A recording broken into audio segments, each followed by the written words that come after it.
You're listening to the Run for Your Lives podcast.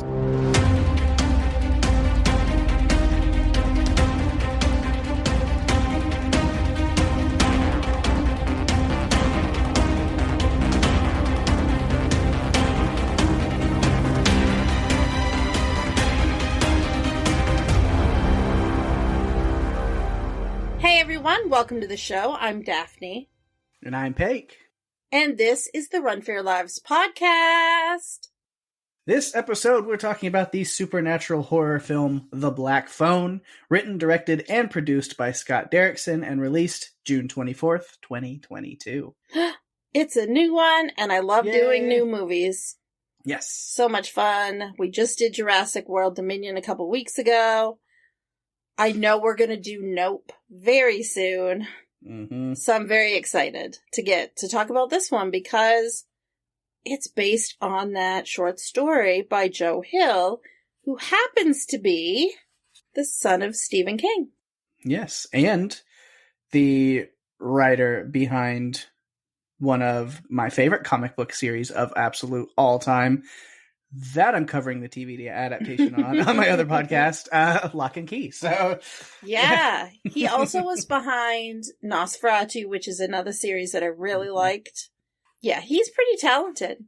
Yes. All in his own right. He's taken a different path. He's still doing creepy things, kind of like his dad. But he's just got his vision's just a little bit different, so. Now, he was behind In the Tall Grass as well, or it was a joint effort between the two of them, right? That is a great thing that I'm gonna look up. I feel like that's just like is sitting in my head. I don't have that on a note in front of me, but I feel like that's right, and maybe I'm wrong, but you'll let me know. I will let you know right now. Let's take a look. It says, written and directed by Vincenzo Natale, based on Stephen King and Joe Hill's 2020. There we go. Yep, okay. Yep. Mm-hmm. That's what I thought, yeah. So me and Rima covered that movie on Strange Indeed a long time ago. Oh my gosh, you know what? I think that was the first episode I ever listened to of Strange Indeed. Wow. For real. I didn't even know about Strange Indeed till you started, like, being the co-host, and then I was like, what? And now it comes up as, like, my number one most listened to podcast in Spotify. I think because you're just always covering the shows that I want to watch. There's a lot of fun ones, we do. So, yeah, Strange Indeed's been fun. Yes. But we will talk more about that in feedback stuff later. Yes. We're closing out the show. Yes, we will. We'll talk more about everything going on over at Strange Indeed and Podcastica. Yeah. We should get started like we always do with some production notes. Black Phone was filmed in Wilmington, North Carolina. It is based on the 2004 short story by Joe Hill, and it's a 19-page short story, so it's very brief. Script was co-written by C. Robert Cargill. The tagline is, "Never talk to strangers." The budget was $18 million, but it grossed worldwide $142 million. For some reason, I didn't put the runtime down. And it has a runtime. This is what happens when our schedule gets flipped around and changed. It is 103 minutes long. Pake, why don't you give our listeners the synopsis for The Black Phone? All right. After being abducted by a child killer and locked in a soundproof basement, a 13-year-old boy starts receiving calls on a disconnected phone from the killer's previous victims. Ooh, yes. Ooh. I would say that that's really in line with what happens. And I actually, having read the short story, one of the things I did appreciate is how they added more to that short story in order to make it a movie. Because a 19-page short story is not going to be more than probably a half an hour movie at the most. Yeah. I've read the short story as well, and I do have a note and stuff set up to talk about some of the differences and things. This will be an interesting conversation to talk about this movie, because I remember when I first saw it in theaters, and I knew we were going to cover it as soon as we had watched it. We were like, yeah, this is going to be something we'll get to. And then I remember like my initial thoughts. I was like, I kind of landed on the fence. I was like halfway. I was like, the things that I love about this movie, I really liked. The things that were good were really good. Mm-hmm. But I also have some major complaints or some things that I found very lacking. And that's kind of where I was sitting on it. And then, so I told myself, like, I'm going to have to get this book of short stories that this is part of. And I'm going to read the short story and see if that helps clear up any of the things that I was confused about or things that I needed. And then I read it, and it absolutely did not. There is even less information in the short story than in the movie. They took the short story and really built things up and added a lot of different things and made it a lot more in the movie, but still didn't answer any of the questions, except for one question that I had that they answered in the book, but it made it make even less sense in the movie. And I'll get to that when I get there. Okay, good. Well. We'll talk about those things. I'm looking forward to this discussion because on the second time I watched it, I got even more out of it than the first time. I will say I did enjoy it a lot more on the second watch because I did find some things and really breaking it down and taking notes. I found things that I didn't really notice before or things that I picked up on, motifs, kind of little things. I was like, okay, no, that's cool. They put this in here. And now that I see that connection and I know where that's going. So I did appreciate it. However, a lot of the lacking complaints that I had are still there and we'll talk about them. And maybe it's just, but it's kind of a personal thing. Like maybe to some people, those things don't matter. And after watching it a second time, I'm learning maybe they don't matter that much, but I still wonder. We'll get there. I'm giving you little teases. I'm so excited to talk about it because once again, as we've mentioned in the past, when we know we're going to cover a movie, we do not talk about it before the podcast. Other than like basic initial thought. Like, did we like it? Did we not like it? Nothing more than that. Yeah. Because then it makes a more fun and spontaneous conversation. And that's the way we like it here at Run for Your Lives. So let's get into conversation about the movie. Of course, usually we like to break down characters and do all kinds of those things. But today we are doing it a little bit differently. We have our top 3 format that we usually reserve for guests because inside baseball, we actually did have a guest lined up to help us out with this episode. And then unfortunately, life happens, things happen, and our guest was busy, could not make it, and we're running low on episodes. We didn't really have anything else to do. So unfortunately, it's like, well, we're going to shift gears real quick, make it happen. We're going to cover it. But our notes are already all compiled and done in a top 3 points format. So we're just going to stick to that. And then we'll cover all the extra notes and stuff that we have outside of those points too. We will make sure to thoroughly break this thing down regardless. We're going to have so many notes. So many more than usual because when we're doing a top 3 format, I don't know why, but I just end up like coming up with more and more things and it just keeps going on pages and pages. But I did try to keep it under control, but I do have quite a few notes. Yeah. So I think, Pake, you should go first. I should go first, huh? All right. Yeah. I'll take it. I was going to say I'll rock, paper, scissors for it, but if you're just going to hand it to me, I'll take it. You know I'm not ever going to rock, paper, scissors. You know the inside joke of that. No. All right. Well, then my first point, my number 3, really kind of going in line with the title of the movie, The Black Phone, the ghost calls. So I wanted to talk about those because we find out pretty early after the abduction of Finney, the phone rings, but is anyone there? I don't know. Because it's disconnected. Yeah. I mean, the cable isn't going to anywhere, but it just rings. The grabber says something about like, oh, it must be some kind of electric static kind of thing. It does that sometimes. And there's also this effect of the phone kind of breathing where it's, morphing in and out and it's expanding and it's very strange and never explained, never talked about. It is something in the book or the short story. Again, we will break down kind of the short story differences and stuff later.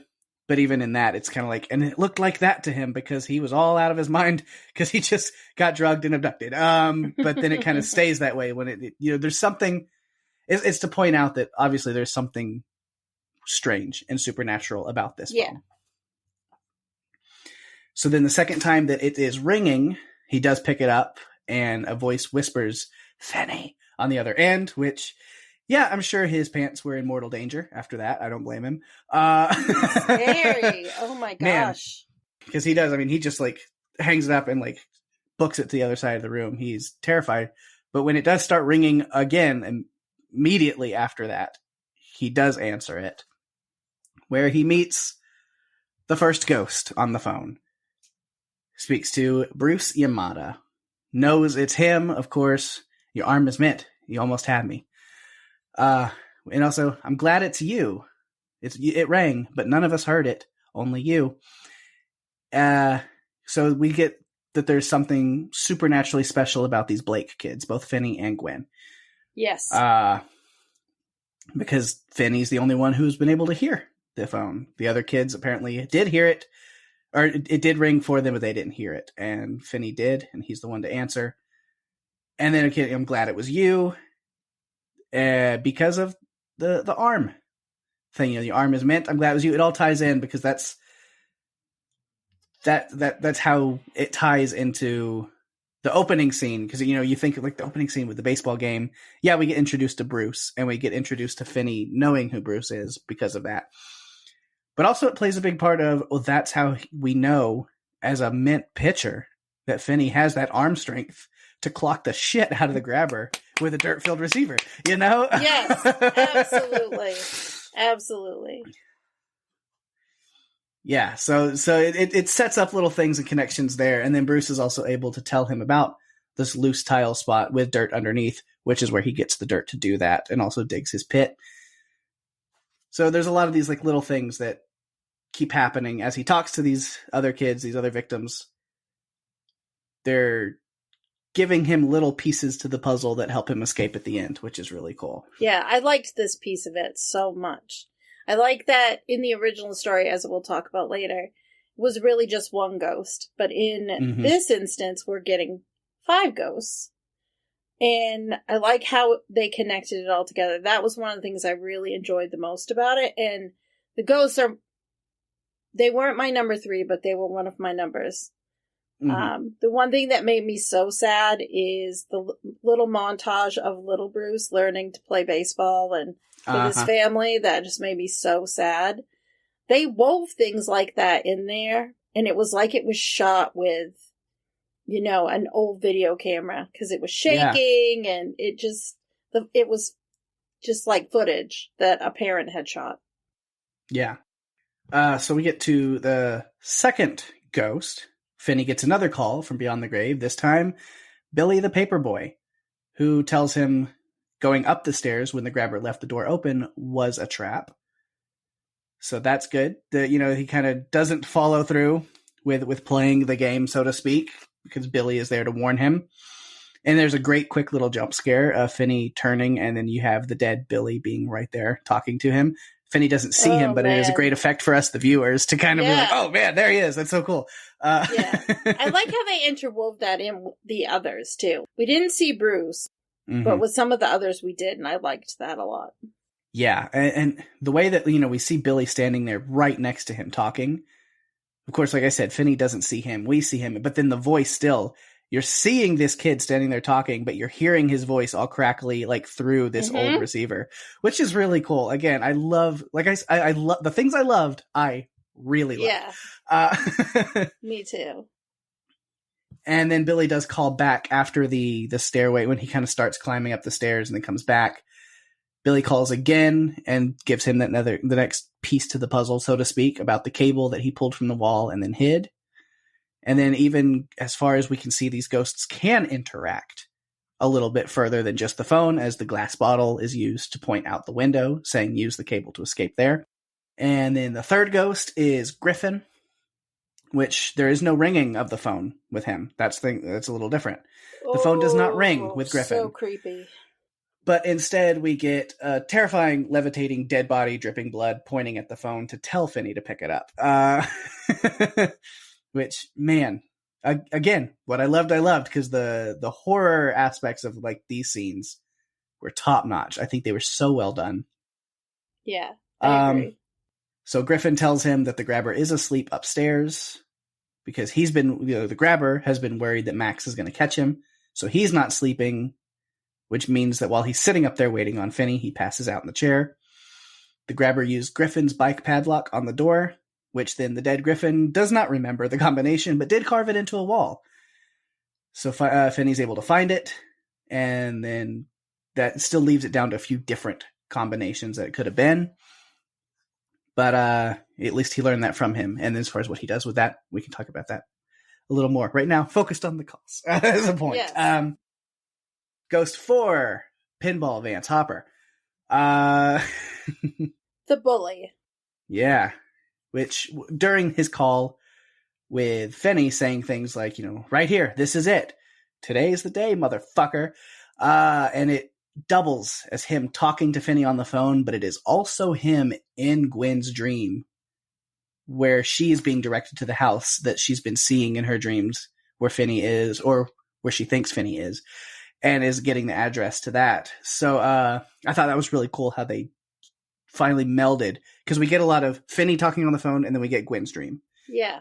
And then with Vance, it was both at the same time. All pulled together. They pulled it all in. Yeah. Very cool. Vance, the piece of the puzzle he gives him, is telling him how to get through a wall into a freezer on the other side that is in a connected storage room. And then I really like Vance's kind of final words here, because it's just, again, these kids, these ghosts, doing what they can and finally being able to reach out to somebody to get justice for them and to get them peace, is when Finney says thank you. And he goes, for what? He goes, for helping me. And he goes, helping you? This isn't about you. Fuck him. Yeah. Yeah. So good. Yeah. And then, of course, the final ghost call. Oh, no. Is the one that he really needs. His buddy Robin. Robin has been so sad. Oh, God. I was gutted. It is. Because Robin is I'm sure that Bruce was a good kid, and Billy and Griffin. Vance, the jury's out. But Robin protected Finney from bullies. Yes. I was so sad when he We called. stand Robin Ariano in this house. We do. Definitely. We definitely do. Yes. So Robin has been watching him this whole time and sees that he's a fighter, even if Finney doesn't believe that he is. He knows that he's got what it takes. And Finney is the one who can do this. So Robin coaches him on how to fight back using the phone receiver after filling it with dirt.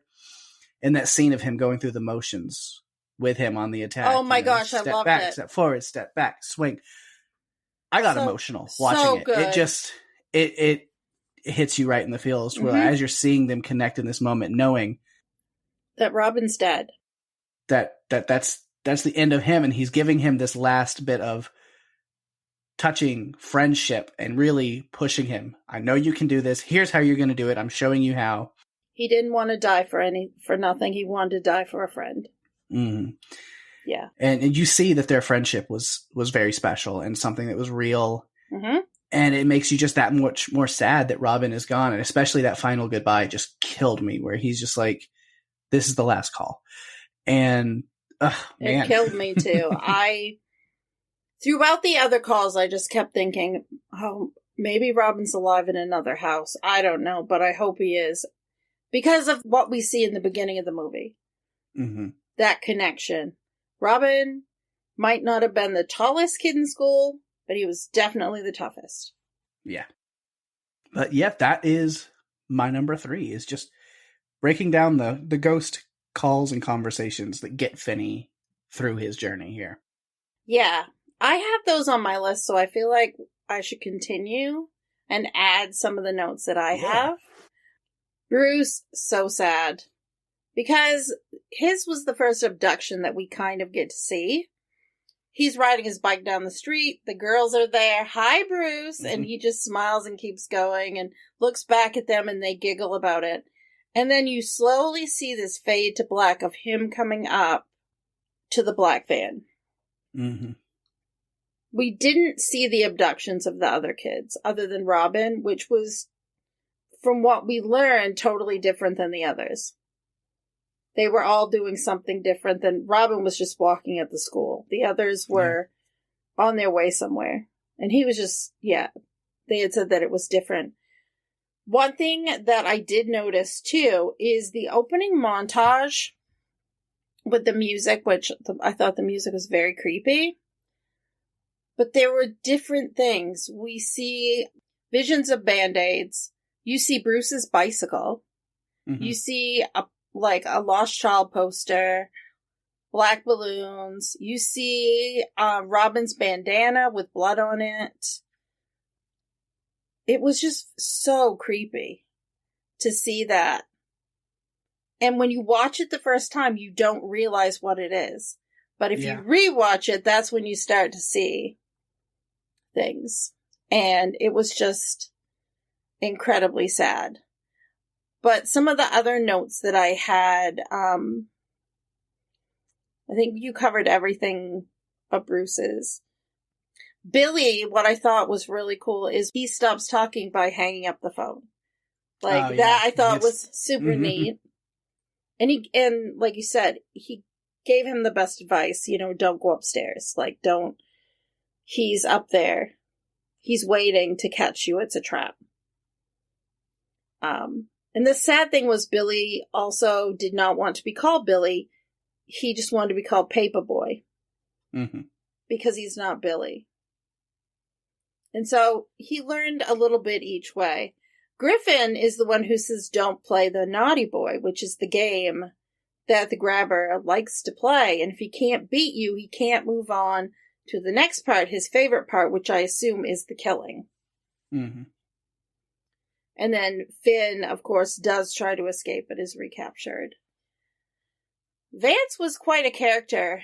I felt really bad for Finney because when he's digging through the wall, you can see that he is probably thinking he can get out that way.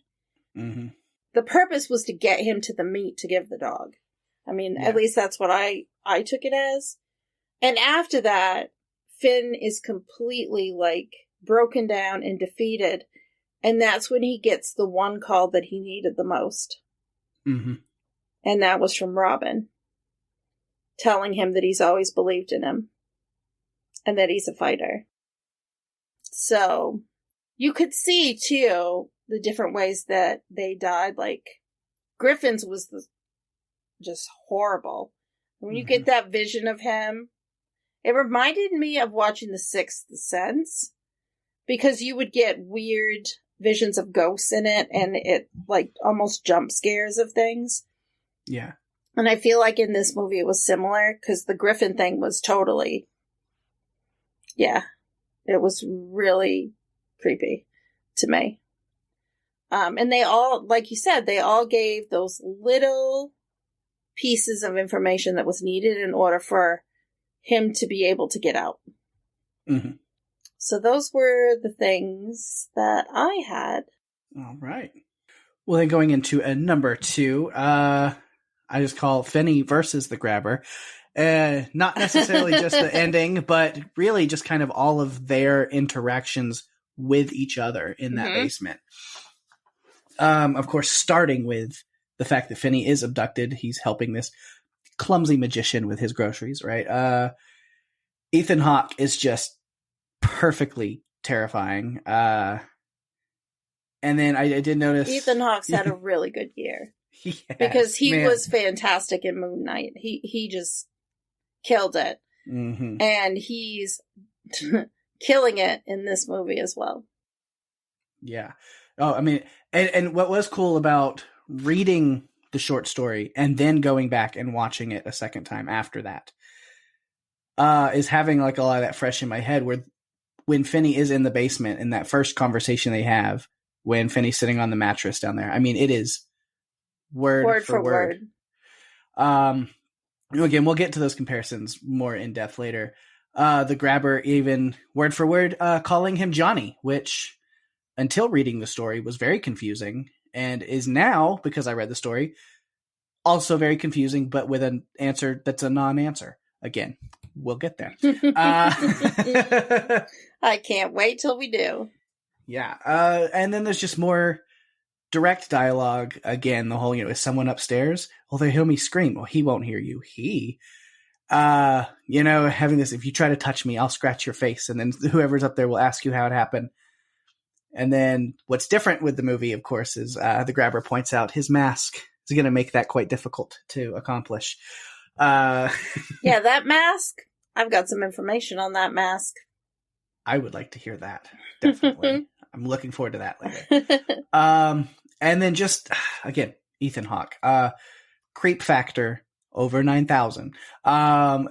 It's just disturbingly horrifying. The line where he's delivering this line with tears in his eyes, turning in the stairways, looking at Finney and saying, Finney, if you're not going to feed me, then why did you come down here? And the way he says, just to look at you. And then again, his eyes fill up with tears as he says, I just wanted to look at you. I was like, yikes, on several bikes. Oh, man. I don't like it. My whole body goes, Yeah. Oh, yeah. That creeper had so many lines like, I will never make you do anything you would not like. Mm-hmm. But it's the pause. Yeah. It's the pause. I wouldn't make you do anything you wouldn't like. Don't do that! No. You're already down here. What do I need to drug you for? Mm-hmm. And normally I would use a knife, but you are special, Finney. I'm going to take my time. I want it to really hurt. Just gross. Creepy. Awful. And Ethan does it incredibly. Yes, he does. Bravo. Yes, he does. He's great. Yeah, and so again, we grabber bringing down the eggs and the drink, purposely leaving the door open, making it look like he failed to latch it, part of his process, with Finney then starting up the stairs, even after talking to Paperboy Billy, but the better judgment does take hold, and then it kind of, as Finney heads back down the stairs, we get the pan up the stairs to see this shirtless super creep waiting in the chair. Don't like it. No. No, thank you. Goodbye. Good night. And then we have the scene, of course, the grabber coming down with more food later, asking for Finney's name, saying things just aren't going right, and he's thinking about letting him go if he'll tell him his name. Then Finney lies to him, maybe to try to protect himself. I don't know. Wasn't the best move. Not that I think the grabber was going to let him go anyway. I think it's all just a mental game with him. He's just playing with him. Yeah. But of course, with him lying to him, telling him his name is Taylor, and then of course the grabber revealing that he does in fact know that he is Finney Blake, and it was a test, storming back up the stairs, leaving the door cracked again. And another phone call to remind him, you still don't go up there. Yeah, he's trying to get the point across. Yeah. Of course, then getting the door unlocked, with taking Griffin's bike lock combination and going up, gets the door unlocked and makes his escape, except Samson the dog wakes up the grabber, and Finney does get caught again pretty quickly. I was like, damn, so close. It was right there. But this escape attempt does officially count as Finney's move in the game of Naughty Boy. Yes, it does. That escalates everything. Yeah. The grabber, it's his turn to move to the next part now. And then you notice, because whenever he does carry Finney back downstairs and throws him back down on the mattress, and we hear Max yelling from upstairs, Max was asleep in the same house the whole time. I'm like, well, maybe if Finney would have known that and just went upstairs and started making a racket, making noise, and stayed in the house, Max would have woken up and done something. Who knows? Not to victim blame the poor kid. He did his best, but He did. I know. And Max was obsessed with this case. Yeah. Not realizing that the kids were in the basement. Man. Right. So, of course, then, speaking of Max, he does find Finney, which seems like the best luck ever. until his brother appears behind him and axes him right in the head, as his wont to do. Of course, the grabber is upset to have killed his brother, but not like super upset. Yeah. Just a little upset. Yeah. But he's definitely going to take it out on Finney. Except Finney Blake is a little badass. Yes, he is. His little partners from the phone have gotten him in really good shape for what comes next. Yeah. And that's that kind of final thing between them. He lures the killer into the pit that he dug, where he falls in. The grabber snaps his ankle on the window grate that he pulled down with the cable. And then Finney uses the step and swing technique that Robin taught him and beats the shit out of the dude. Finney does get grabbed, but by taking the mask off of the grabber, it lets him get free enough to take that cable, again, that he pulled that grate down with, and strangle the grabber to death. Except before he dies, the phone rings one last time.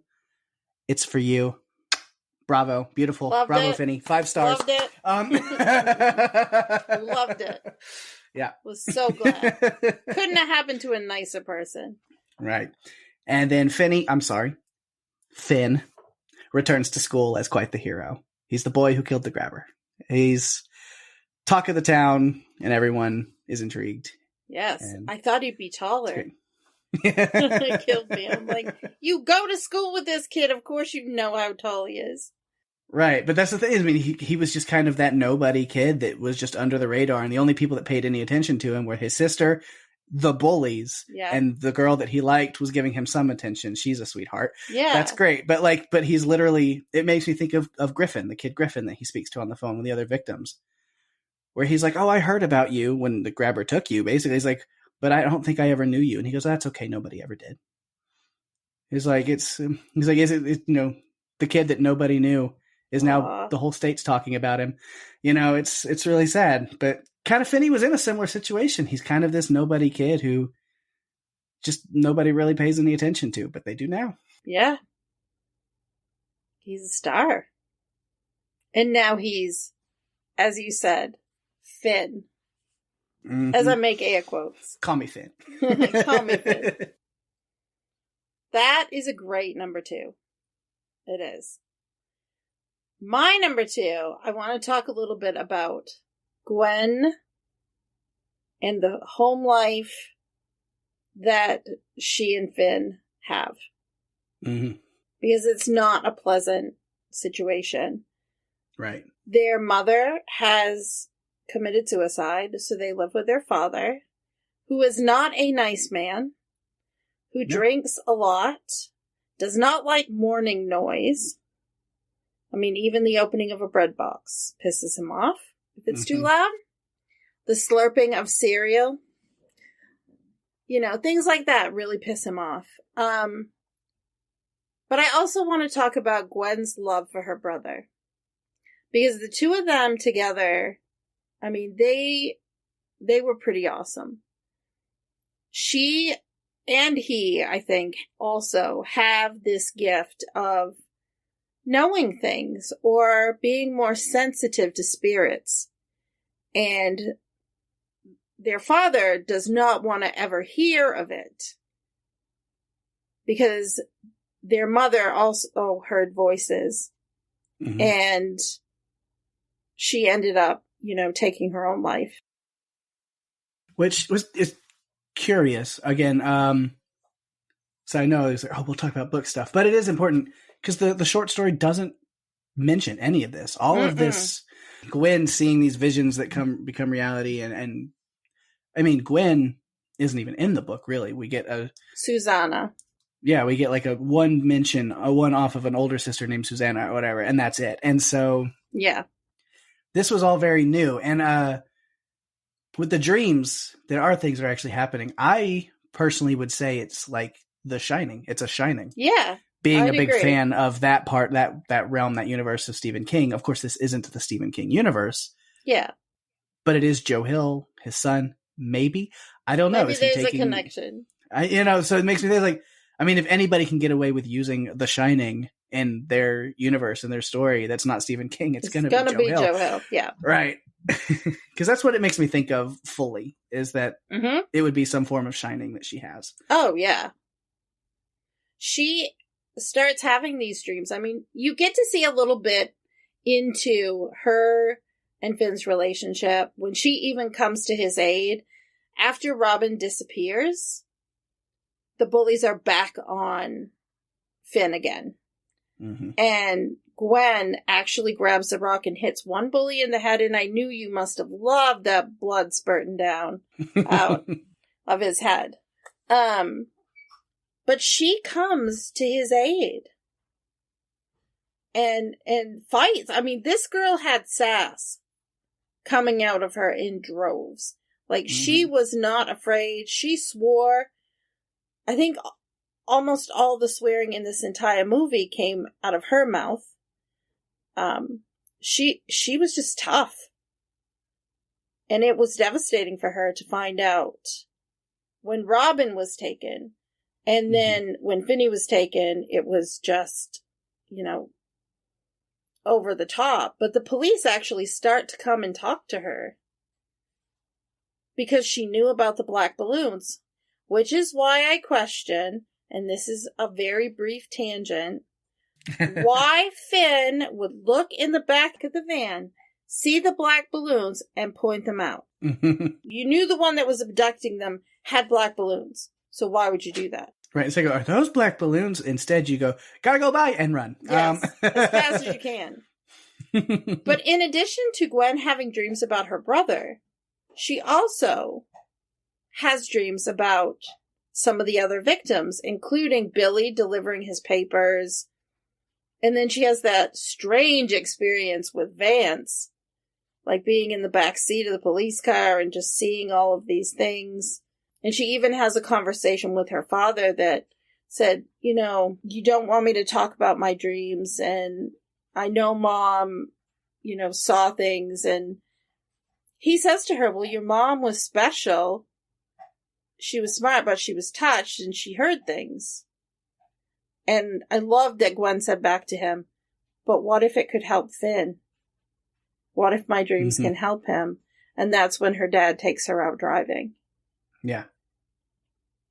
And so the police start to actually come and talk to her, even though her dad is freaking out. They're like, no, we need to ask her some things. And she actually helps to solve some of this that's going on. So I thought it was interesting that after the initial discussion that they had with her at the school, they started to come and to her house and talk to her, even though her dad was kind of freaking out about it. He didn't really want them to think that she was crazy or like her mother, I guess. So I thought that was really interesting. But I really was endeared to them as a brother-sister duo. You could tell that they really cared about each other. Yeah. And they really had to take care of the father. And there were some scenes that were pretty brutal because when the police went to the school to talk to her, her father came home and was beating her with a belt about it. And then the sassy pants drops a bottle of vodka when he comes. She warned him and said, I'm going to drop this if you try to hit me again. And he starts to go after her and she drops it. And then he just reacts even worse. And Jeremy Davies did such a fantastic job. Oh, yeah. His character, despicable. But him as an actor, I love Jeremy Davies a lot. Yeah. He played Charles. I mean, it comes back to the days of loving Lost. Yep. He played Charles Manson in one of the movies about Charles Manson. I can see that. Yeah, he did that makes sense. Such a great job. Like, he was so perfect for it. Like, he was committed to the part. So, yeah, so that, Gwen's love for her brother and her gift and their family. I did like at the end that the father came and apologized. Mm-hmm. So, Pake, why don't you move on to your number one? All right. Well, funny enough, even though it may not technically be my favorite part of the movie, it is the one that I had a lot to think about. And so it is connected right there is Gwen. And out of her. So yeah, we'll continue with that. Okay. Again, I talked about what I thought maybe this could be, some kind of shine. But I did love seeing her. Madeline Mcgraw is the girl So playing talented. Gwen here. Who is used to typically being cast as young versions of other characters in things. She was young Amara in Pacific Rim Uprising. She was young Hope in Ant-Man and the Wasp. She voiced young Katie in Mitchell's vs. the Machines. Yes. I believe I had that in my notes. Yeah. And now you've Also already the voice, given it out. yeah. Also the voice of Bonnie in Toy Story 4. So this is kind of one of her more, first more prominent, big kind of leading roles in a way, which was really cool. Also, I did meet and do a panel with her younger sister, Violet, who was in The Haunting of Hill House and Dr. Sleep. Oh my goodness. Yeah. Oh my goodness. I forgot that you did that. And I didn't know they were sisters. Yes. Mm-hmm. That's the so whole cool. McGraw family. I think there's like 3 girls and 2 boys or something that are all actors, all child actors. It's like a whole, they got a talented little bunch there. Oh my gosh. Well, she's fantastic. And I think we do really well when we're picking movies to cover. Most, if not all of them, have incredible child actors that just kill it. Yeah, and so you talk about, the police coming to the school to talk to her the first time, which at first they don't believe anything about her visions, and they're wondering how she has this knowledge or secret information about the abductions, which she responds with buckets and buckets of sass for days. Yes. He goes, oh, so you think I'm the grabber? Is that what? Yes, I'm going around and abducting this, you fucking idiots. Like, she's just very... her prince, I think it was her principal was just, or their guidance counselor was just ragging, like... Gwen, trying to get her to stop, but she was so sassy. I'm like, don't ever change, Gwen. Right. I love it. And of course, when Robin is taken, Finney is wanting her to dream and find out. She's like, well, it doesn't really work that way, but I'll see what I can do. She tries going the prayer route, of course, as you would, right? Doesn't get any dreams though. But the police do come to ask her, which I'm sure their dad just loved. No, I don't believe he did. He's really irritated. He's like, what has Gwen done now? And you talked about a lot, their relationship and stuff. So I do love it. It's an interesting one. Again, it goes back to what I was talking about with Finney, is kind of just being this underdog, to the fact that like his relationship with Gwen is the younger sister looking after her older brother. She's kind of the one that's in charge. She's the one that looks after him. Yeah. And so it just, your heart hurts so much more whenever he is taken, when Finney's taken for her. Yeah. And just see her reaction. Because she almost feels like she failed. Yeah, she failed to protect him. Well, she needed to be there to point out to him that the black balloons were there. Maybe they should run. Right. That's all I'm going to say. And then, of course, she's having these dreams I talked about a little bit with the ghost calls point, where after the calls on the other side, Gwen is having these dreams. So, of course, she's dreaming of Bruce. And you talked about it's kind of done as like a home video kind of thing, which is cool. But that is Gwen's dream, is this connection to Bruce and then him being taken. And then it ends with Finney being trapped in this house. And so she goes on her bike to look around. And then again, after Billy's call, she dreams of Billy and the paper, newspaper is being spread out on the grass and the abduction there. And then she sees a better vision of this house, the same house from the last dream. It comes in a little more clearer. And then, as it builds, she's getting more information on the house. She gets the address, the fence, the tree. Vance's combined phone call and vision leads her directly there. She knows exactly where to go. That was like an immersive experience for her. Yeah. It was the vision, and it was something. Her seriously what the fuck prayer to Jesus pretty much sums up the entire past 6 years of my life with spiritual journeys. I wondered if you were going to say that. Wonder if that would come into play. Right. That's pretty much the last 6 years of my life summed up right there. That whole scene. And then, after that, of course, with this Vance dream and vision, she goes out looking for that house, where when she gets there, the ghosts of the dead boys appear which makes her fall off her bike, but she's right there at the right spot.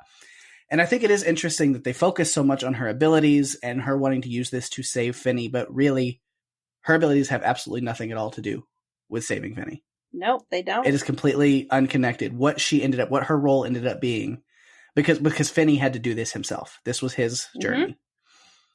What her part of this was giving these ghosts, these kids, she's able to use her lead to give help the police find their bodies. She's there to give them rest. Yes. And their family's closure. Yeah. That's the part that she ends up playing. Yeah, I think it's kind of like a two-pronged thing. Mm-hmm. You've got Finney fighting for his life in the basement of the one house.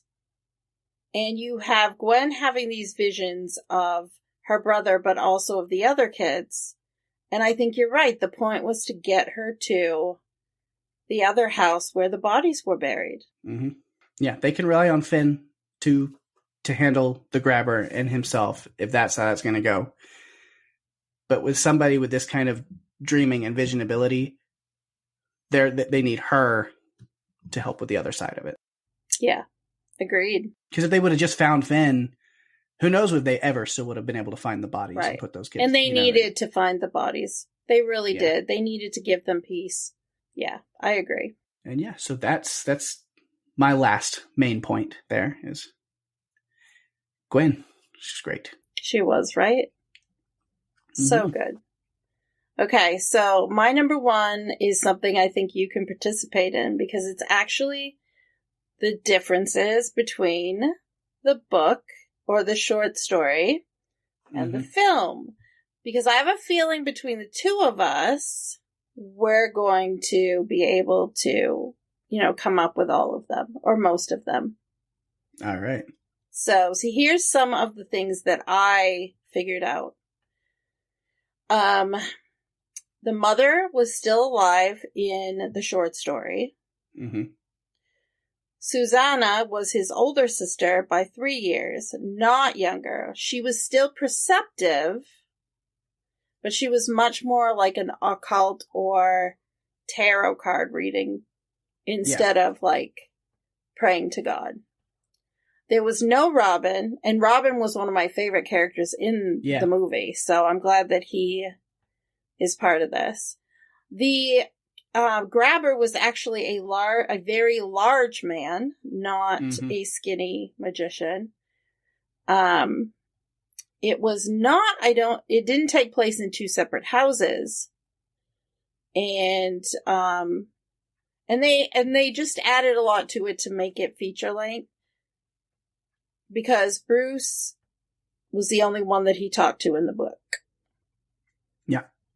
So those are the main differences that I found. I'm glad and I'm happy with what they added because I really liked the ghost piece. I thought that was one of the strongest pieces was the communication and the calls from the ghosts and how they built the story with, here's the cord. You need to dig into the wall to get to the freezer. Here's a hole with some dirt in it.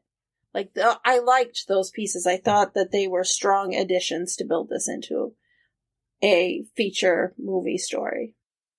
So what do you have? Oh, a whole little comparison thing. Let's see, mentioning what you didn't mention or get there. Of course, the character in the movie is Finney Blake. And here we have, in the short story, we have John Finney Jr. Going by his last name. Just people call him Finney because that's his last name. Which makes way more sense when in the short story, the grabber calls him Johnny because he's letting him know that he knows his name, which they put into the movie a little bit of the scene of him letting him know he knows his name. But what then doesn't make sense is because I remember without reading the short story being like, why did he call him Johnny? Who's Johnny? What is Johnny to the grabber? Why does that, it's like, is that something in the grabber's backstory or part of what happened to the grabber to make him the way he is something to do with a Johnny? And we never got that answer. So I was like, well, who the fuck is Johnny? And then to find out, because he calls him Johnny in the book and they were taking word for word dialogue from the book and it made its way into the movie, but with no context. And no, and no explanation because his name is not Johnny in the movie. And so that threw me for a loop and is one of the main, like, it was one of those things that's part of the complaints of like, hey, why they left that line in the movie, but it took away the context in which it makes sense. Mm-hmm. So it was kind of weird to me. Of course, the grabber is the Galesburg grabber. That's the town. They're not in Denver. Right. In the book, they're in this, I guess, fictional town of Galesburg. I don't know of one. And we get more, talking about the grabber instead of saying the grabber, we get more his name. He is Albert or Al. Mm-hmm. Where even the I say the kids, but really the kid, Bruce, on the phone, refers to him as Al. He does have a van where he pretends to drop groceries and nabs Finney when Finney comes over to help him with the groceries. But like you said, he is described as being very fat and very slow. Mm-hmm. Instead of slashing him with a rocket pen, he just bites him in the short story. And then we get the brother instead of Max. His brother is Frank in the short story, who is described in the book as a quote unquote cokehead who stays at the house and will not leave, which is why Finney has been able to be kept alive this long. There's no game. There's no naughty boy. In the short story, it's just, he would have killed him earlier, but Frank, the brother, is there and he just can't find a good way to do it behind his brother's back.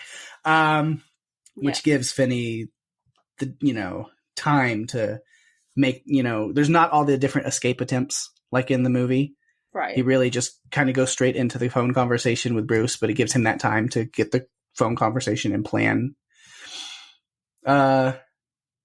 He's too drugged or weak for all the escape attempts. He's never fed in the book. Yeah. And then, of course, only one boy speaks to him. Bruce tells him to put the sand in the receiver, and Finney kills Al by hitting him repeatedly with the receiver. There's no pit. There's no other stuff. It's just straight up, just kind of more badass in a way. Yeah. Just beats him down. Those were added. All of those things were added to lengthen things because one phone call with Bruce, it's probably a 30-minute movie at most. Right. Let's see. Al does kill his brother, the grabber, but Al in the short story, the same way. Mostly, it's a hatchet, but he gets his brother in the head with a hatchet from behind. Mentioned his sister. Differences there. Other than the only mention maybe of this telepathic kind of link or thing is we have in the short story, Finney falls asleep on the mattress and has a dream of Susanna riding her bike out and around town looking for him, and she finds these black balloons and these she kind of feels drawn to a house on a certain street but isn't able to find him. And then at a point, Bruce on the phone tells him, oh yeah, by the way, that dream, that really happened. Your sister really was looking for you and found this stuff. And then that's really it. And I was like, oh, okay. So there's zero actual mention, which is a point I'll get into later, of motives and backstory of the grabber, which I wish I had. But none of that is really cleared up in the book either. But I do like one line from the short story that really sits with me. That's really kind of fun. Just a little added little thing that we didn't get in the movie, is when Bruce is talking on the phone with Finney and says, Albert hears the phone too. Sometimes when he's down in the basement, we prank call him, which just fun. But he says we, so there. He does say we, victims. So there are the other kids. Yeah. They're just not on the phone. It's just Bruce. He's the spokesman. Because it's always boys. It's not, he never takes a girl. No. It's always boys. Mm-hmm. Yeah. Those are my thoughts on that, which kind of transitions right into other notes and other stuff. Yeah. Because that would have been my first of others. So it's kind of half and half. Mm-hmm. So I have a lot of other notes. So I'll just kind of run through them. And hopefully I don't cover everything else that you had thought of. But I had kind of even some secondary points, but things that I just enjoyed, like the life of Finney before his encounter with the grabber. Again, we talked about the opening baseball scene, which really is only to establish, the small connection he has with Bruce, but also the arm. Mm-hmm.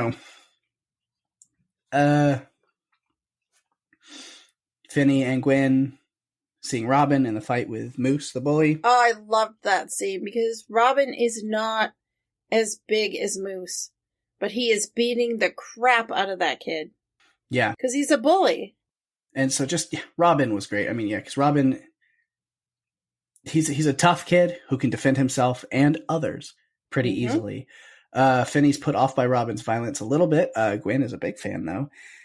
Yes. But it does come in handy when Finney has a group of school bullies that are screwing with him and Robin steps in. And I was like, I love this kid so much already. Which then, of course, makes it that much more sad when he's taken. It was so sad. Because Robin comes into the bathroom and washes his knuckles off. Yeah. Like, they're covered in blood. Because they've been bleeding because he beat the crap out of Moose. And before he even says, fuck with Finn again, I fuck with you. Yeah. He basically is talking about, oh, that Moose, he's got tough teeth. The blood, I've been bleeding since, all through first period. You know that was for their benefit to know that, you don't want to mess with him. Mm-hmm. Yeah, it's great. And then so I love, finally they leave. I love that, you can leave now. But then we get a little thing in their conversation. Of course, they talk about movies and, their fathers and just different things, because I guess Robin had a bad relationship with his dad and then now his uncle is taking care of him.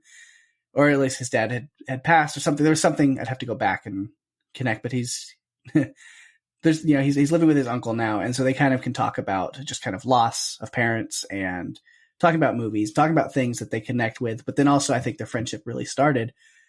It stems from Finney was helping Robin with his math homework. And it's one of those classic little stories. Yeah, because if you're not doing well in a class, you ask someone who is to help you with it so that you can do better. Yeah. And it's like, I love those kind of characters. So with Robin, and I've known some of those kids in my own self as a kid, kids that I knew in, middle school through high school.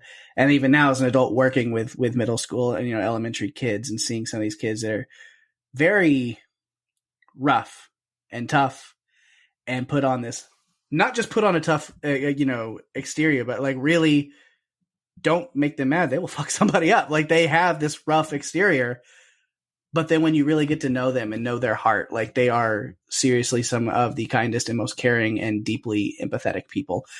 And I think that's really what Robin is. It kind of takes me back to Stranger Things a little bit. Our beloved Eddie, has this rough exterior, maybe, doesn't, fall in with the right crowds all the time, does do some things that are probably not great. But when you really get to know him, there's so much love and so much heart there,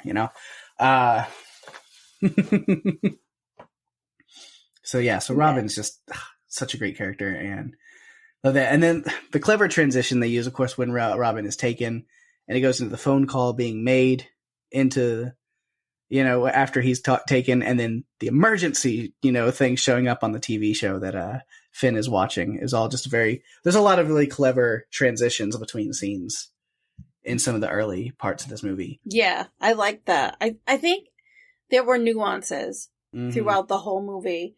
The way that they shot different things, the way they presented different things, depending on what was going on at the time. If it was a transition from someone being taken, if it was just something as simple as going from the opening credits into the regular movie. Mm-hmm. It was very well thought out. I appreciated that a lot. Yeah. Of course, I don't want to say the worst part, because the worst part of Robin being taken is Robin being taken and killed, obviously. Man. But what's also really bad about it, of course, is with Robin gone, it is open season on Finney with the bullies once again. Mm-hmm.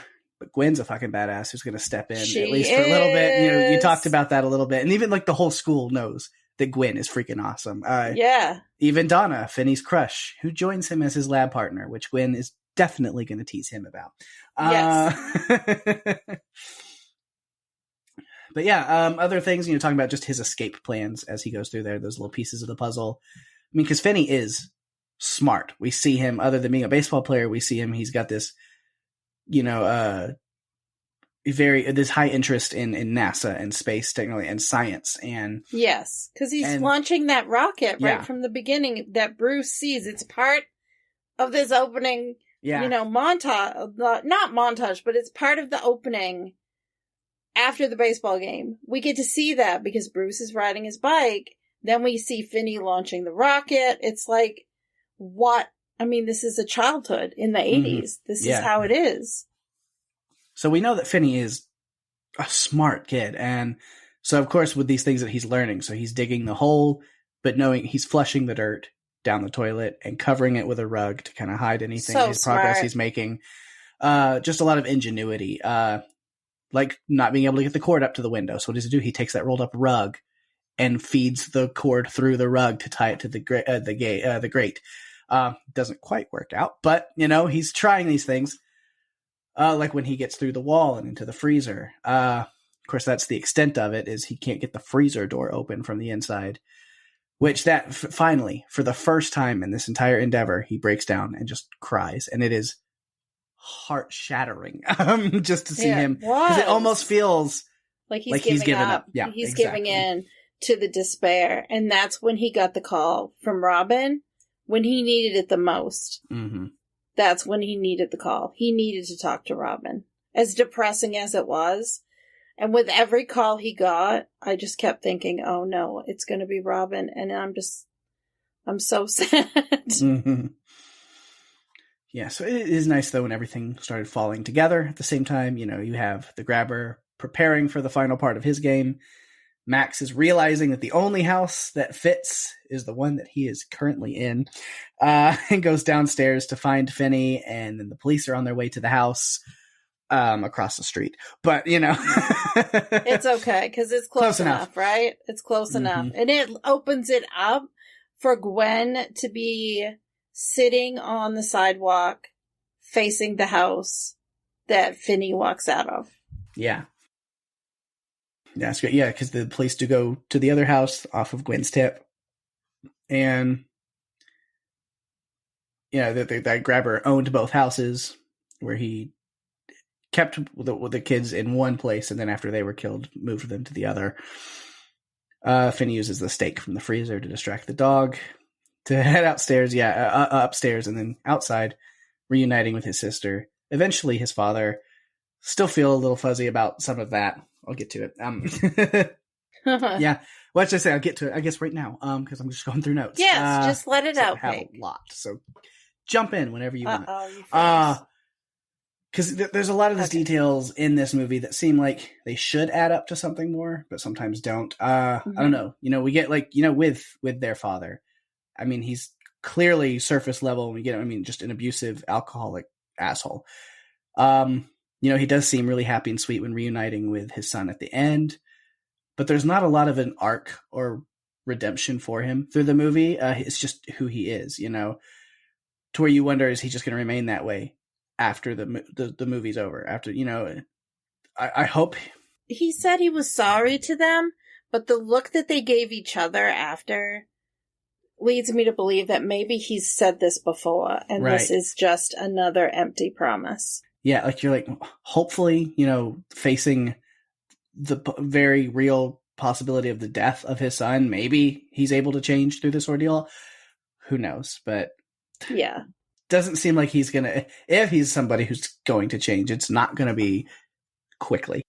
No, it's going to take a lot of time. I get that he went through a terrible time with his wife, but that's not an excuse to be so vile to your children. Right. And especially, we have, after talking with Robin, Finney is going to watch him a horror movie. He is watching 1959's The Tingler. That looked real creepy. And getting straight up terrified. It was funny to see his reactions.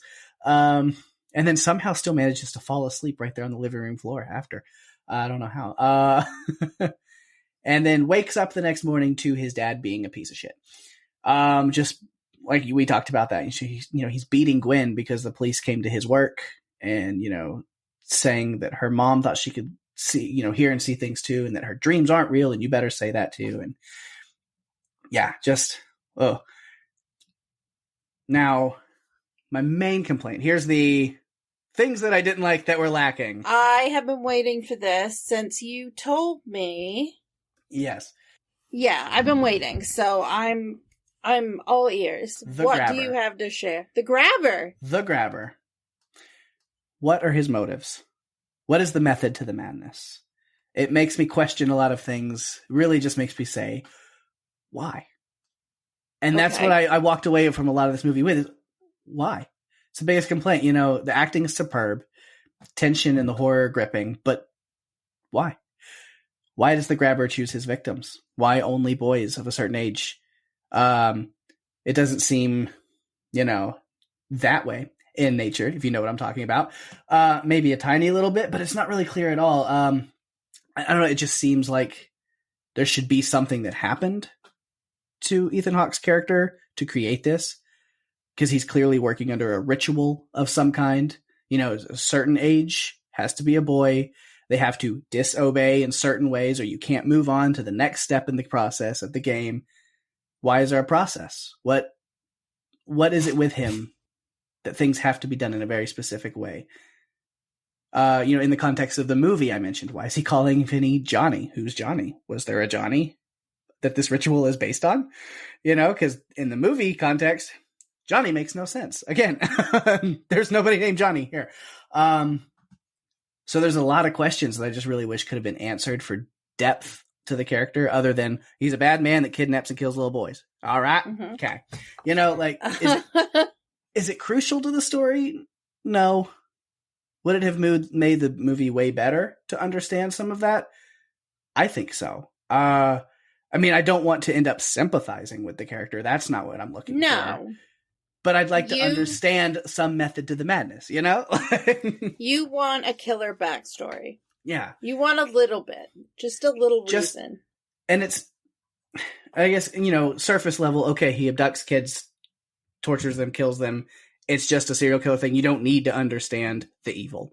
I get that, I understand that could be where people think about it. I've seen people talking about this movie online saying that that's the way they think about it, is why do you need to know?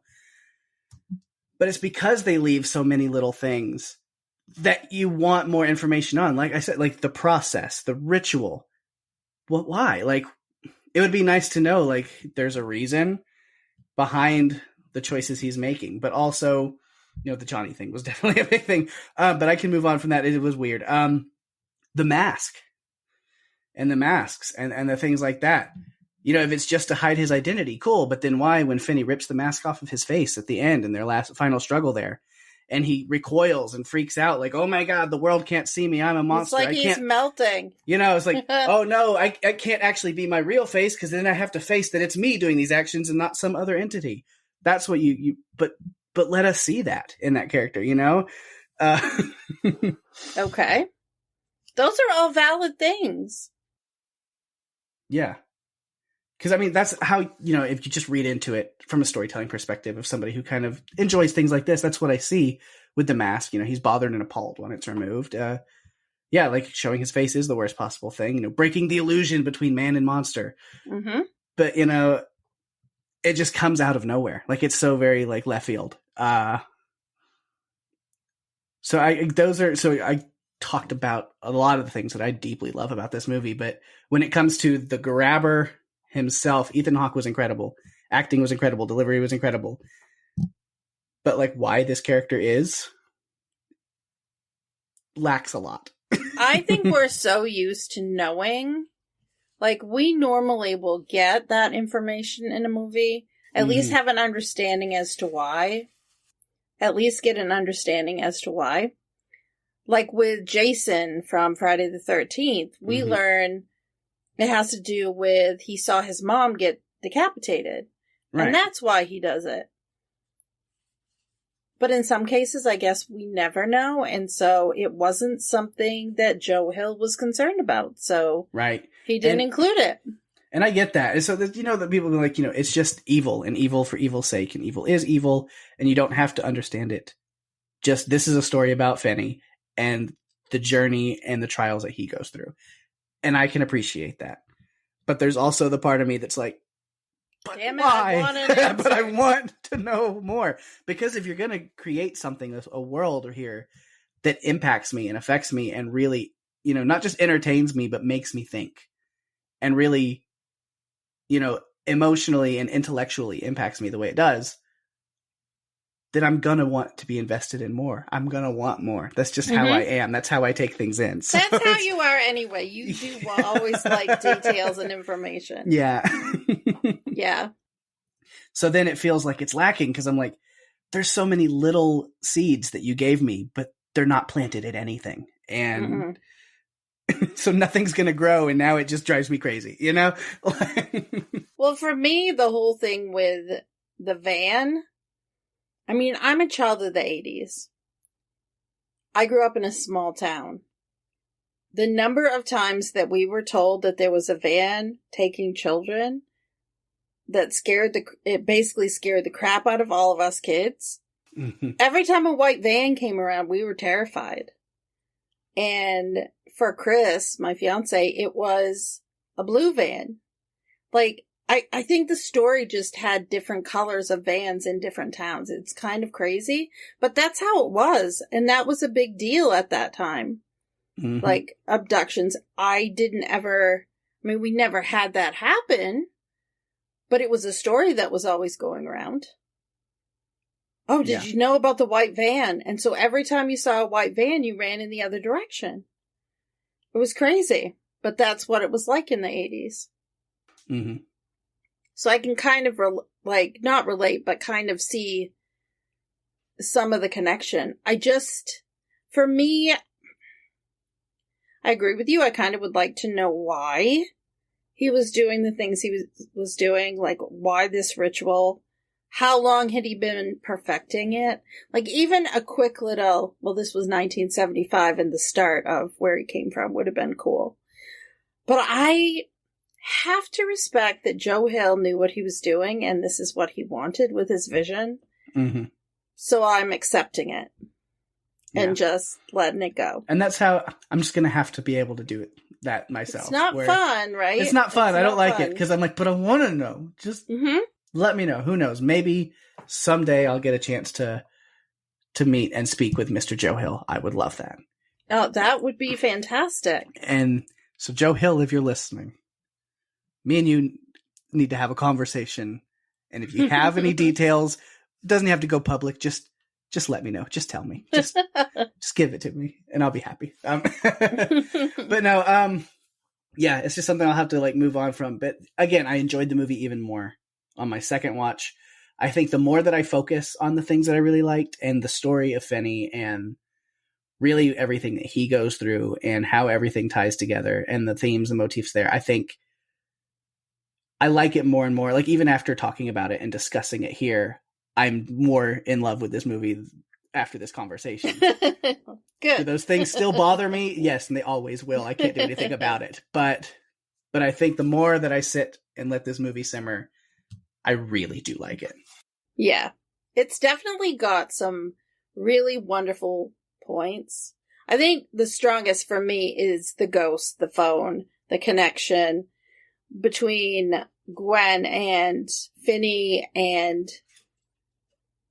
those are, to me, the strongest pieces of the movie. I like what they did to expand. I don't want them to make a sequel unless it's a prequel just for you. Right. Yeah. Give me Origins of the Grabber. Yeah. Of course, then that's just I don't know. That might be too much. If there's no, if he's not getting what he's getting in that movie. I don't know. Maybe the knowledge of what's to come might help, but... It might help, right? Because then it just feels like torture porn, and I don't know. That's a little much. I don't know how you turn... Because the story is so deep in this that it kind of... because when you really think about it at surface level, what he's doing and kind of... It's based off of child abductions and murders is really graphic and really dark. It is. I mean, look at the upside down griffin. Mm-hmm. I mean, that was terrible. So awful. So I don't know. As much as I want those answers, I also don't know if I want a prequel movie with just that stuff without the killer being overtaken and defeated and justice being served. I know. So. But you know as well as I do that these movies don't always end the way that this one did. Mm-hmm. Sometimes they end in a really depressing way. Yeah. So that was my, and then I may have a couple other like random notes. Because we talked about Gwen and her father's conversation about their mother, which again, because of that, it explains why he's so aggressively against his daughter going down the same path that his wife did. So again, it explains him a little bit there. Doesn't excuse his behavior at all, but explains him. And then he does end up taking her around drive. So she caught him on a rare good and kind mood, I guess. And I'm sure he's just desperate to have his son back. We talked the grabber's brother, Max, in the movie, who's staying there with Finney in the basement right below him. And he has put himself on a cocaine-addled mission of justice to figure out himself what is going on with these kids, completely unaware that it's his own brother until it's too late. Yeah, and he meets an unfortunate end, which was kind of sad. Mm-hmm. The actor that plays him, James Ranson, he played Ziggy in season 2 of The Wire. Fantastic. Like, such a good series, and that character was so interesting. So it was cool to get to see him in this. Yeah, and then the last note that I have is one that's kind of a more jokier one, but it's fun. Which I said, the grabber sure has a lot of accessory pieces to this mix and match mask set that he has. So where did he get that stuff? Should be a red flag with him buying or creating or carrying that stuff around, right? Well, you know what? I'm going to tell you where it came from. Nice. In just a few minutes. So I had some kind of, first I want to say that I think the casting in this movie was great. We talked about it a little bit. I thought they really picked out the people to, like, especially the most important parts, but it was also everything. Like, this entire film was just so well cast that you cared about the characters. Even crazy Pinball Vance Hopper, like, you cared that these people went through all of this. And then I had a couple of funny little things, like, this brings new meaning to the words phone a friend. Because usually, there's Who Wants to Be a Millionaire, where you can, I think, phone a friend, or you used to be able to. And yeah, that brought me to that. And then I also wrote down, this could be a book called From Finney to Finn, the bullied boy who beat the grabber. But I just thought it was kind of clever. That's his memoir, yeah. Yes, that's a memoir. Yeah, pretty much that's it, because a lot of my notes, when I was putting everything together, I just went and looked up the answers to, so I could put it in the behind the scenes stuff. So if you're ready for that, Pake, and you're sure you don't have another note. I am noted out. Okay. All right, well, here it goes with the behind the scenes. According to an interview with Bloody Disgusting, Joe Hill had envisioned that the original short story could become a novel with multiple layers and more victims and calls, but he lacked the confidence to write it as a novel. It's very hard when you don't have the confidence to go through with something, especially because I really would love to see what he would have come up with. Mm-hmm. With really only about 40 minutes of film from the original story, Derrickson and Cargill expanded upon what Hill could have done with the novel. They added that difficult home life of Gwen and Finn, as well as the additional calls, and they built a pre-story of prior abductions rather than starting with Finn's, like in the short story. Derrickson directed the first Doctor Strange film, but left Doctor Strange in the Multiverse of Madness over creative differences. The Black Phone was his first project after leaving Doctor Strange in the Multiverse of Madness. Derrickson was influenced by 2 films in making this one. 1959's The 400 Blows, where a boy left unattended is delving into a life of crime, and The Devil's Backbone, which is a Guillermo del Toro directed film about an orphan moving into a haunted boys' orphanage. I have seen that one. It is amazing. Nice. So well done. I mean, anything Guillermo del Toro does is pretty amazing. Derrickson had previously worked with Ethan Hawke and James Ransom in the 2012 film Sinister. I think they're making is it this one or Insidious? I'm not sure, but I feel like another one is coming. One of those movies is coming. Okay, so the grabber wears a stovepipe hat and abducts a child walking home from a baseball game, very much like Rose the Hat in Doctor Sleep, which was written by Stephen King. The grabber's appearance was compared to Lon Chaney's character from London After Midnight, and the AV Club said it looked like Hawke was having a ball as the Pennywise meets Wonka child killer. I think that sounds, pretty spot on. Yeah. Paperboy is a reference to Johnny Gosch, a paperboy from Iowa who was on a route with his dog Gretchen and disappeared. Dog was found, but Johnny's disappearance remains unsolved to this day. Grabber is based on real-life serial killers Ted Bundy, John Wayne Gacy, and Jeffrey Dahmer, Pake, all of which who have backstories. Yeah. Just gonna say. Because that's real life. Ted Bundy would use a ruse to lure victims to help him to his car. John Wayne Gacy would use belts on his victims. And Jeffrey Dahmer had one victim escape from his apartment only to be recaptured. The terrifying masks worn by the grabber were designed by the legendary Tom Savini. I once attended a trivia night that was on Zoom during the COVID pandemic. Tom Savini was there to ask the questions, as was Doug Bradley, who played Pinhead in Hellraiser. So it's kind of cool that they got Tom Savini to make the mask for the grabber. I thought that was personally pretty amazing. Bloomhouse changed the release date from January to June 2022 when there were early great preview showings. They wanted it to have a summer release date when they learned that people were really liking what they saw in those early previews. Madeline Mcgraw, who plays Gwen, was originally not able to appear in the film because of a shooting schedule conflict. She's on a TV series called Secrets of Sulphur Springs. Derrickson was determined to have her in the movie, so he pushed back the production dates on the Black Phone so that she could do both. Pake already mentioned she voiced the character of young Katie in a movie that we both loved, The Mitchells versus the Machines. Covered that a while back. If you haven't listened to it, you need to check it out.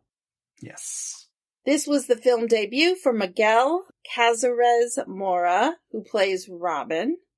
Several other actors have only appeared in a handful of films, so are at the start of their careers. And finally, Stephen King reportedly described this movie as Stand By Me in Hell.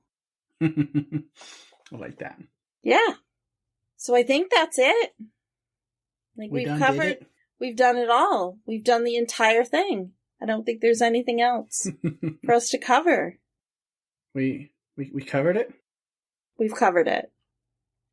We can hang up the phone. Nice. Oh gosh. What? Oh my god, it's ringing now. Now that is not the feedback phone I know. Ring, banana phone. That is not the feedback phone. Peg, have you got another phone? That was my banana phone. That is for a whole different thing. I shouldn't even talk about it here.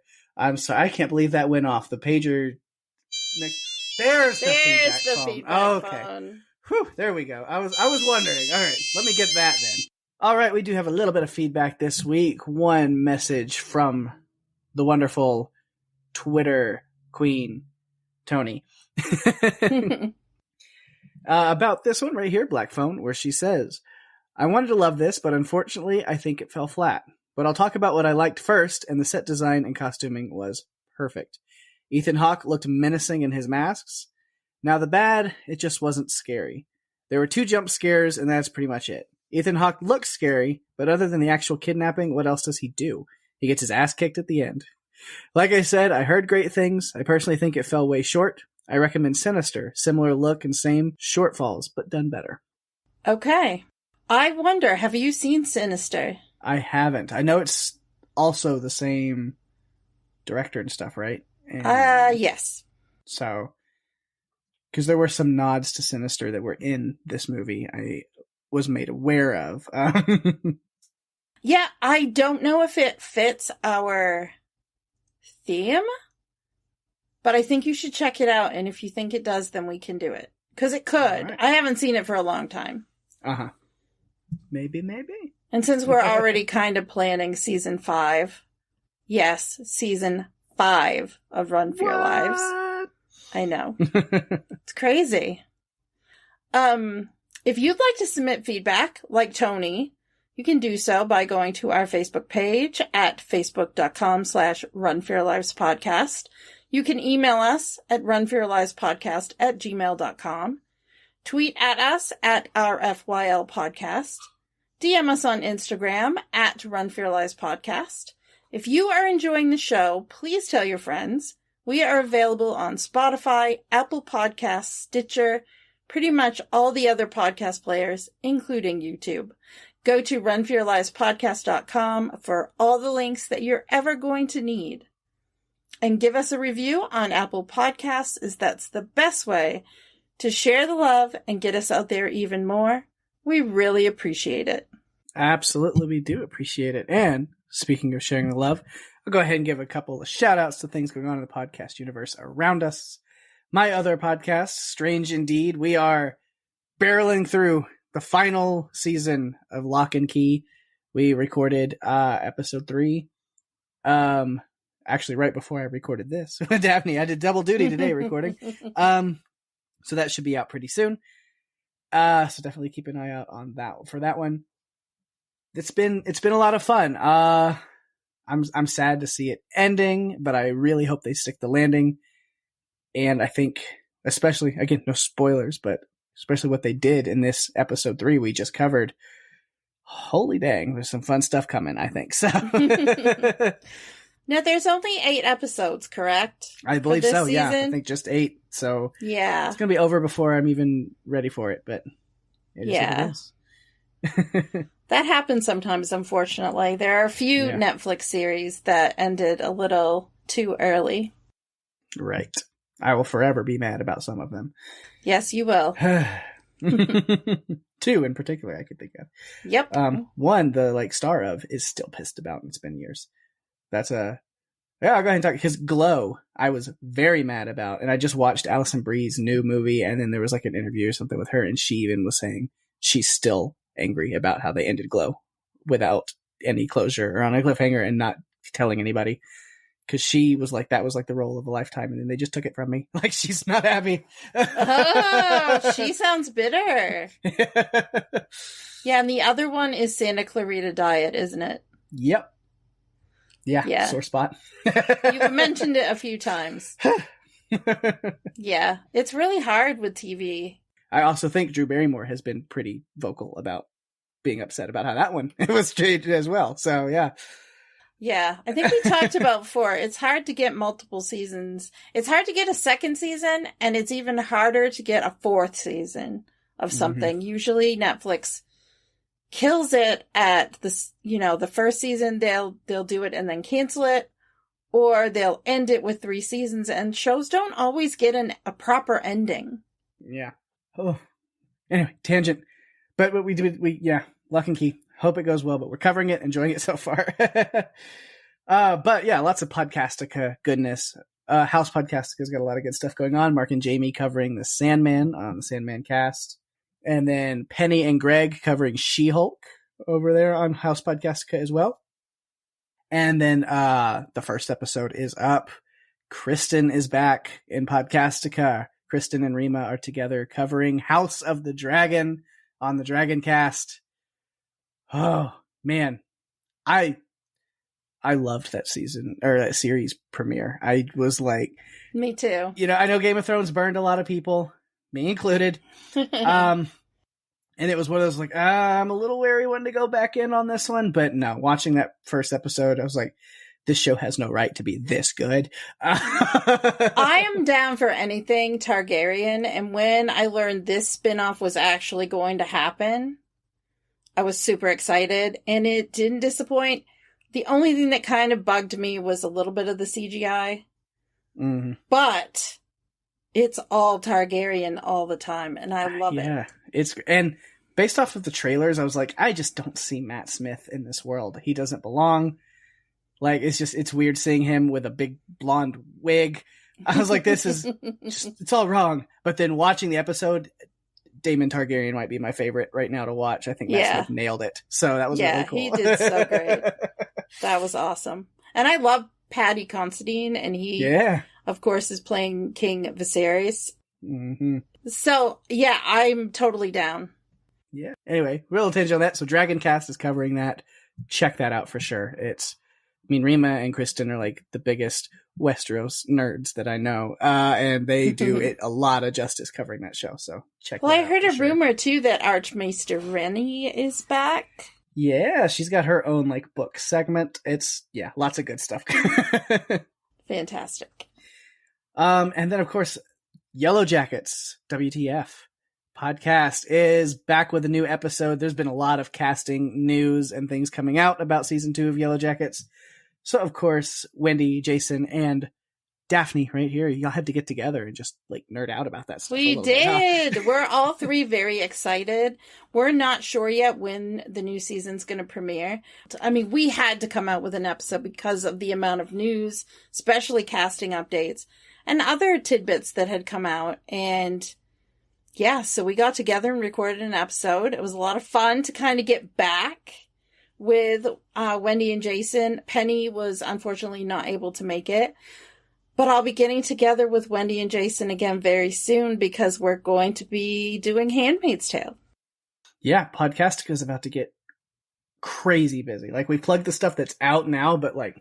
Oh my gosh. Cobra Kai. Coming. Cobra Kai is very soon. The new Lord of the Rings series. Yeah, Rings of Power is very soon. So yeah, definitely. Yeah. And then lots of good stuff. And then Strange Indeed, I think we... Not directly after Lock and Key, but we already know another show that we are going to be jumping into when it premieres. October comes around, and it's Mike Flanagan time. Okay, so absolutely. We'll be doing Midnight Club. You have to. Oh, yeah. I think have to. Mike Flanagan is just... We need to cover some of his movies on here, and I think we do have one coming I do. Very soon. Think we're going to dip our toe into the Mike Flanagan universe of film. Yeah. But yeah, so when he does a show, me and Rima are covering it. It's pretty much just a given at this point. And then someday you'll get back to Umbrella Academy? Eventually. We'll see. Yeah, we will cover season 3 eventually. It's just we've been so busy with all of these other shows that we were just talking about. And they did announce that season 4 has been greenlit for Umbrella Academy, but it will be the final season, so we will get 4 finishing that show. So I'm sure me and Rima will get back around to that show and wrap things up with it at some point. Yeah, there's a lot of great TV coming out in the fall. I mean, we talked about it too. Let the Right One In. There's going to be a TV series on that. I still have not watched that teaser trailer. So that's coming. Need to do that. We are not really covering TV on here, but maybe we'll make some exceptions or an exception to try to do something. I don't know. We'll see. Right now, we're focused on finishing season 4 and kind of talking about season 5. So yeah, we'll leave it at that. And then of course with Podcastica, the Walking Dead cast, the flagship show of Podcastica, is back and running right now with Tales of the Walking Dead, the new anthology spinoff series. They've got their episode 2 coverage up, which is quite a unique episode in the world of The Walking Dead, for sure. It is. I love Parker Posey though. Yeah, and she's just she's classic Parker Posey in this episode. Yes, definitely. Yeah. So go check their coverage of that. Jason and Cassie breaking that episode down. It was a fun conversation for sure. So TV Podcast Industries, of course, covering Umbrella Academy, She-Hulk, and Sandman. So they're doing all kinds of triple duty on other shows that I've mentioned already.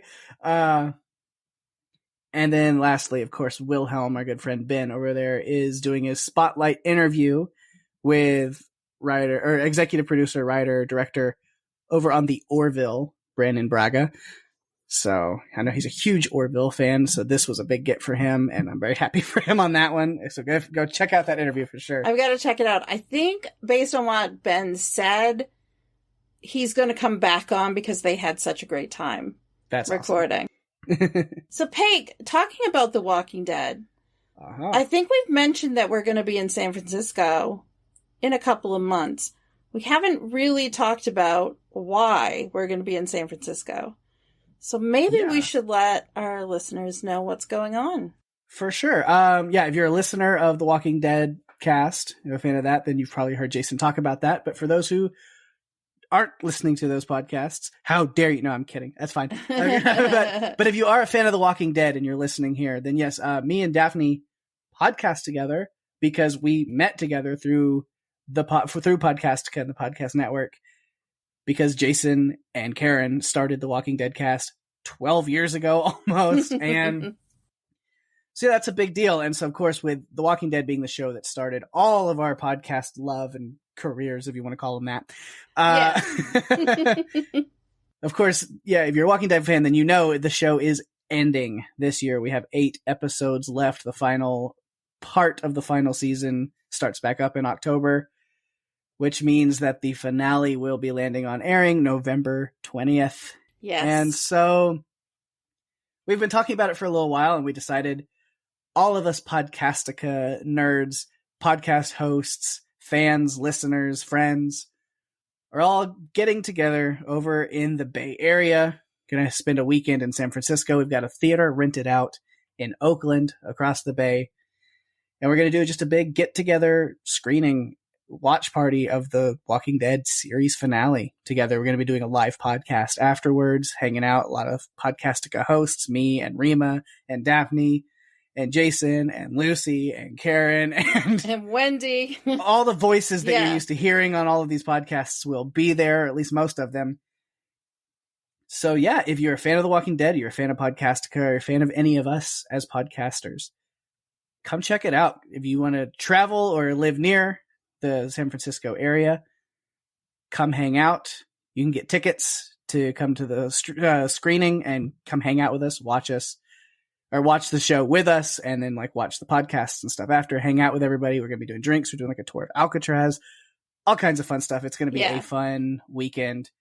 So if you are interested in joining us for all of that fun, you can go to podcastica.com/TWD finale party to get all the information, buy tickets to the theater, to the showing, and come hang out. It'll be a good time. And again, we will link that in show notes and things like that. So if you want to follow that link, or just, if you remember, rewind it, what I said, or I'll say it again, podcastica.com/TWD finale party. Check that out. It'll be a good time. Come hang with us. Yeah, it's going to be a lot of fun. It's always fun when we all get together anyway, and we do try to get together from time to time, a couple times a year. But this is, extra special because, as Pake said, this is why we podcast together. It's how we know each other, is because of this podcast. And so it's just really special, and I'm looking forward to us all being together. Yeah, it'll be a blast. But for fun stuff that you can easily join us for, because all you have to do is listen to your phone or computer or whatever podcast player you listen to, you can join us right back here next week on Run for Your Lives. And what are we going to be doing here, Daphne? Well, when the world is attacked by aliens, it's up to Staff Sergeant Michael Dance to navigate his Marine platoon through downtown LA to rescue civilians and evacuate before the city is bombed. That's right, we are going to be tackling the 2011 film Battle Los Angeles, directed by Jonathan Liebsman and starring Aaron Eckhart, Michelle Rodriguez, and Michael Pena. Yeah, be a fun one. Something a little different. We haven't done something like that in a little while, so it'll be a nice little mix-up there. Yeah, and Pake's never seen it, so it's always fun to bring him something he's never seen, or even sometimes he's never heard of it even. So I'm looking forward to talking about this one. Yeah, be good. And with that, though, we have reached the end of another episode.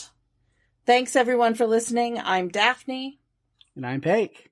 And if you have to run, you better run for your lives. Ring, ring, ring, ring, ring, ring, ring. Bye-bye.